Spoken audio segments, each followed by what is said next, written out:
আজ আমাদের মুম্বাই টু কলকাতা যাওয়ার দিন। হোটেল চেক আউট করে এতগুলো লাগেজ নিয়ে এখন মেট্রো করে এয়ারপোর্টের দিকে যাচ্ছি। আজ সানডে, গতকালের ভিডিওটা এডিট করে রেডি করেও ডিলিট হয়ে গেল সামহাউ, তাই খুব খারাপ লাগছে।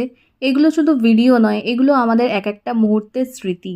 গতকাল সকালে আবার আমরা সিদ্ধিবিনায়ক গেছিলাম, খুব সুন্দর দর্শন করে পুজো দিয়ে একটা স্বাদিষ্ট নামের রেস্টুরেন্টে খেয়েছিলাম হচ্ছে মারাঠি পোহা আর মিসাল পাও। মিসাল পাওটা আমার খাওয়া হয়নি, তাই ভাবলাম ওটাও বাকি থাকে কেন, খেয়ে নি। দারুণ লেগেছে। হোটেলে ফিরে একটু প্যাকিং করলাম, তারপরে বেরিয়েছিলাম, বিকেলে গেছিলাম কোলাবা কসবে আরও কিছু শপিং করার জন্য। অ্যান্ড দেন ওখান থেকে কালিপিলি ট্যাক্সি করে সোজা মেরিন ড্রাইভ। ওখানে দুর্দান্ত একটা সানসেট দেখলাম, আর আমার ভেবেই খারাপ লাগছিল যে এটাই আমাদের লাস্ট দিন মুম্বাইয়ে। যদিও মুম্বাই কোনোদিন আমার শহর ছিল না, তাও কেন জানি না এত ভালো লাগা তৈরি হয়ে গিয়েছিল এই কয়েকদিনে। তারপর চেনা রাস্তা দিয়ে হেঁটে হেঁটে আমরা গেছিলাম ওর অফিসের দিকটায়।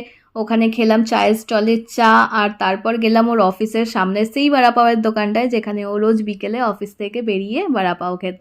তারপরে আস্তে আস্তে হোটেলের দিকে এগোতেই দেখলাম রাস্তায় ক্রিকেট লিগ খেলা হচ্ছে। রাত তখন 9টা। ফাইনাল প্যাকিং করে শুতে শুতে রাত তখন প্রায় 1:30, আর ডিনারটা স্কিপ করেছিলাম বলে খিদে পেয়ে গেছিল। তো ও বানালো হোস্টেল টাইপ ম্যাগি হোটেল রুমে। এখন আমরা মাঝ আকাশ ছেড়ে ল্যান্ডিং এর পথে ছোট ছোট ঘরবাড়িগুলো দেখতে পাচ্ছি জানলা দিয়ে। খুবই আফসোস লাগছে, এতগুলো ক্লিপস ছিল বাট কোনোটাই তোমাদের সঙ্গে শেয়ার করা গেল না, তাই গল্পের মাধ্যমে যতটা সম্ভব আমি শেয়ার করেছি। ফাইনালি আমরা কলকাতায় ল্যান্ড করে গেলাম। মন খারাপ থাকলেও কোথাও একটা ভালো লাগা তো আছেই।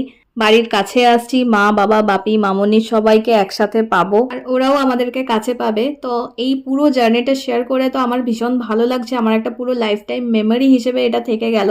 এখন আমরা সোজা হোটেলের দিকে যাচ্ছি, আর হোটেলে ঢুকেই একটা ট্র্যাজেডি হয়ে গেছে, যেটা আমি পরের ব্লগে শেয়ার করব।